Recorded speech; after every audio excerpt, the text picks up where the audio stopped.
사랑하는 여러분, 이 시대를 살아가며 우리는 때때로 지치고 힘든 순간들을 마주합니다. 예상치 못한 고난과 아픔 속에서 우리의 영혼은 갈급해지고 마치 메마른 땅처럼 느껴질 때가 있습니다. 오늘 우리는 이처럼 지친 영혼에 내리는 말씀의 단비, 즉 위로와 치유의 메시지에 대해 함께 나누고자 합니다. 이 시간을 통해 우리의 마음이 회복되고 새로운 힘을 얻는 귀한 시간이 되기를 소망합니다. 고난과 상처는 우리 삶에 피할 수 없는 부분입니다. 우리는 때때로 홀로 고통을 감내하고 이해받지 못한다는 외로움에 사로잡히기도 합니다. 그러나 기억하십시오. 우리는 결코 홀로 이 길을 걷는 것이 아닙니다.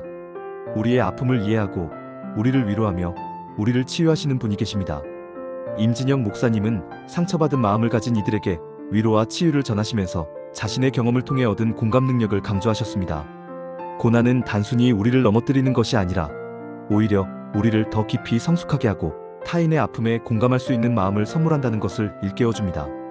우리가 겪는 고난 속에서 우리는 하나님의 손길을 더 분명히 느끼고 그분의 위로를 체험하게 됩니다. 이 고난의 여정 속에서 우리는 참된 의미의 회복과 성장을 경험하게 됩니다. 교회 공동체의 중요성 역시 빼놓을 수 없습니다. 우리는 서로에게 위로자가 되어야 합니다. 조태성 목사님의 설교를 바탕으로 한 위로, 성도가 살아가는 힘이라는 메시지처럼 공동체 안에서 우리는 서로를 격려하고 실패를 포용하며 사랑과 공감으로 서로의 상처를 보듬어야 합니다. 교회가 바로 이러한 위로와 치유의 통로가 되어야 합니다. 우리가 서로의 짐을 나누어지고 서로를 위해 기도하며 함께 울고 웃을 때 비로소 상처 입은 영혼들은 치유되고 회복됩니다. 이러한 공동체의 사랑 안에서 우리는 비로소 하나님의 위로를 더욱 깊이 경험하게 됩니다. 가장 중요한 위로는 바로 하나님의 위로입니다. 인간적인 위로를 넘어선 근원적인 위로가 우리에게 필요합니다. 고난 속에서도 하나님의 임재를 느끼고 그분의 사랑과 능력을 신뢰할 때 우리는 참된 평안을 얻을 수 있습니다. 예배는 바로 우리가 하나님의 위로를 경험하는 가장 중요한 통로 중 하나입니다. 예배를 통해 우리는 하나님의 말씀에 귀 기울이고 그분과의 깊은 교제를 통해 영적인 갈증을 해소하며 치유의 기회를 얻습니다. 하나님의 말씀은 마른 땅에 내리는 단비와 같아서 우리의 지친 영혼을 소생시키고 새로운 생명을 불어넣어줍니다.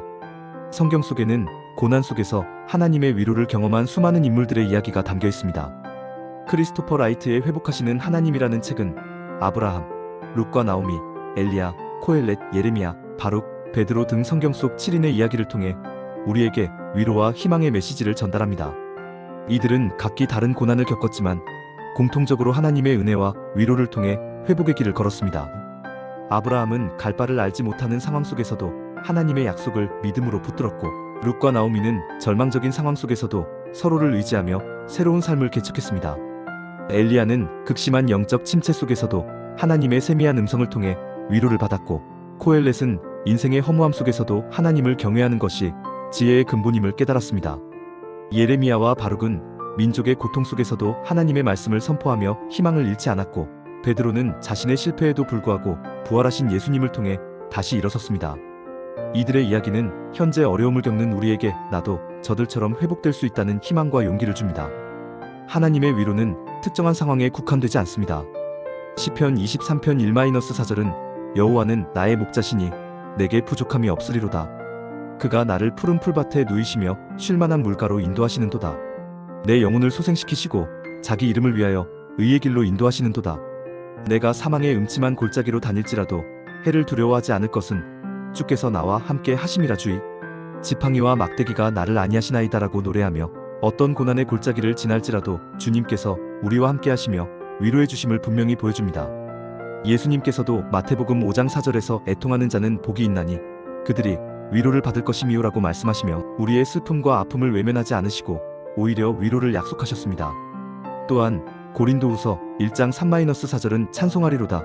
그는 우리 주 예수 그리스도의 아버지시요 자비의 아버지시요 모든 위로의 하나님이시며 우리의 모든 환난 중에서 우리를 위로하사 우리로 하여금 하나님께 받는 위로로서 모든 환난 중에 있는 자들을 능히 위로하게 하시는 이시로다라고 선포하며 하나님이 바로 모든 위로의 근원이심을 강조합니다.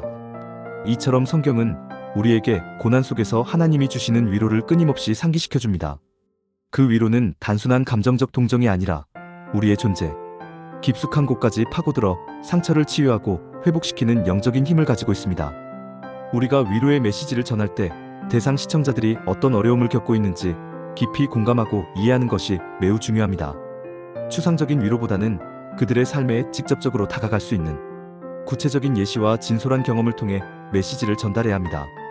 우리가 겪었던 아픔, 어려움을 어떻게 극복했는지, 그 과정에서 하나님의 위로를 어떻게 체험했는지 솔직하게 나눌 때 듣는 이들은 진정한 공감과 희망을 얻을 수 있습니다.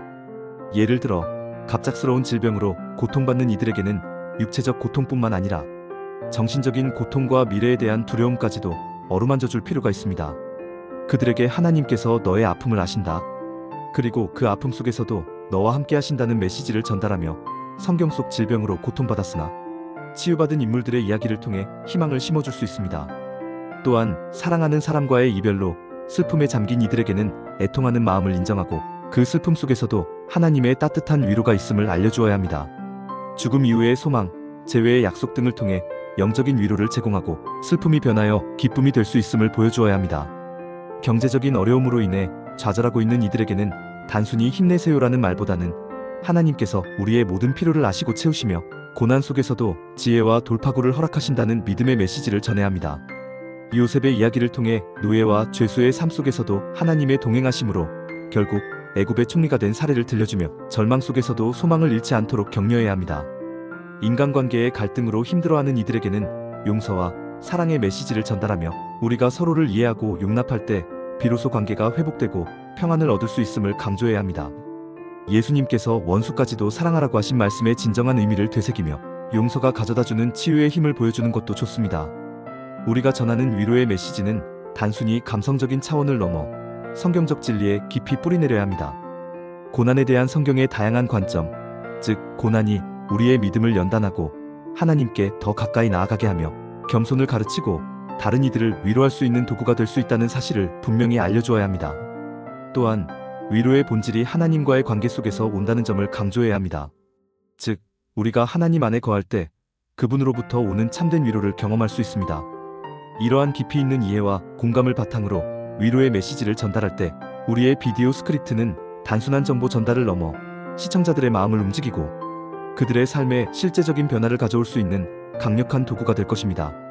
비디오 스크립트 작성 시 메시지의 핵심을 명확히 하고 구체적인 사례를 들어 설득력을 높이며 시청자들의 감정선을 건드리는 진정성 있는 표현을 사용하는 것이 중요합니다. 시청자들이 자신들의 이야기를 듣는 것처럼 느끼게 하여 메시지에 몰입하고 위로를 얻을 수 있도록 구성해야 합니다. 결론적으로 지친 영혼에 내리는 말씀의 단비 위로와 치유의 메시지는 우리의 삶 속에서 마주하는 고난과 아픔에 대해 성경적 관점과 실질적인 공감을 바탕으로 위로와 희망을 전하는 것을 목표로 합니다. 하나님의 위로는 모든 아픔을 치유하고 우리의 영혼을 소생시키는 궁극적인 힘이 됩니다. 또한 교회 공동체 안에서의 사랑과 지지는 우리가 고난을 이겨내고 회복하는 데 필수적인 요소입니다. 성경 속 인물들의 이야기는 우리가 현재 겪는 어려움 속에서도 하나님의 손길을 신뢰하고 회복을 향한 용기를 얻을 수 있음을 보여줍니다.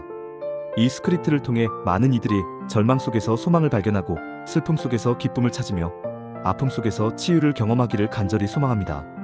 우리가 전하는 이 메시지가 마치 사막의 오아시스처럼 메마른 영혼의 시원한 생명수가 되어 다시 일어설 힘을 얻게 되기를 바랍니다. 함께 주님 안에서 참된 위로와 치유를 누립시다. 이 비디오가 지쳐있는 모든 영혼에게 따뜻한 위로와 새로운 시작의 희망을 전할 수 있기를 기도합니다. 우리의 모든 아픔과 고통을 아시는 주님께서 이 메시지를 통해 역사하시어 듣는 모든 이들에게 크신 은혜와 평강을 내려주시기를 간구합니다. 이 길고 때로는 외로운 삶의 여정 속에서 우리는 항상 하나님의 사랑과 위로 안에 있음을 기억해야 합니다. 그분은 우리의 상한 마음을 싸매시고 눈물을 닦아주시며 우리의 길을 인도하시는 선한 목자이십니다. 하나님의 말씀은 어두운 길을 밝히는 등불과 같고 갈급한 영혼을 적시는 생명수와 같습니다. 우리는 이 말씀을 붙들고 의지할 때 어떤 폭풍우 속에서도 흔들리지 않는 굳건한 반석 위에 설 수 있습니다. 이 스크립트가 단순히 읽히는 것을 넘어 영상이라는 매체를 통해 시각적, 청각적으로 전달될 때 더욱 큰 울림을 줄 수 있을 것입니다. 적절한 배경음악, 평화롭고 안정감을 주는 영상 및 그리고 진심이 담긴 내레이션을 통해 메시지의 효과를 극대화할 수 있습니다. 시청자들이 메시지에 깊이 공감하고 개인적인 삶에 적용할 수 있도록 실제적인 적용점을 제시하는 것도 중요합니다. 예를 들어 오늘 당신의 마음속에 어떤 고통이 있습니까? 그 고통을 하나님께 아뢰십시오. 그리고 시편 23편의 말씀을 묵상하며 그분의 위로를 구해보십시오와 같은 구체적인 제안은 시청자들이 메시지를 단순히 듣는 것을 넘어 능동적으로 반응하고 실천할 수 있도록 돕습니다. 또한 공동체의 중요성을 강조하는 부분에서는 다양한 연령대와 배경을 가진 사람들이 함께 모여 서로를 위로하고 지지하는 모습을 보여주는 영상을 삽입하여 공동체가 주는 따뜻함과 안정감을 시각적으로 전달할 수 있습니다. 상처 입은 이들이 공동체 안에서 어떻게 치유되고 성장하는지 실제적인 사례를 짧게 소개하는 것도 좋은 방법입니다. 크리스토퍼 라이트의 회복하시는 하나님에서 언급된 성경인물들의 이야기는 각 인물별로 짧은 애니메이션이나 일러스트를 활용하여 그들의 고난과 회복 과정을 시각적으로 보여주는 것도 효과적입니다. 예를 들어 엘리야가 로뎀나무 아래에서 절망하고 있을 때 천사가 나타나 그를 위로하는 장면, 베드로가 예수님을 부인했지만 다시 주님께로 돌아와 용서받고 사명을 회복하는 장면 등을 간결하면서도 감동적으로 연출할 수 있습니다. 이러한 다양한 시각적, 청각적 요소들이 어우러질 때 스크립트가 담고 있는 위로와 치유의 메시지는 더욱 풍성하게 전달될 것입니다. 궁극적으로 이 비디오는 시청자들이 자신의 삶 속에서 하나님의 위로와 사랑을 발견하고 그분 안에서 진정한 평안과 회복을 경험하도록 돕는 강력한 도구가 되기를 바랍니다.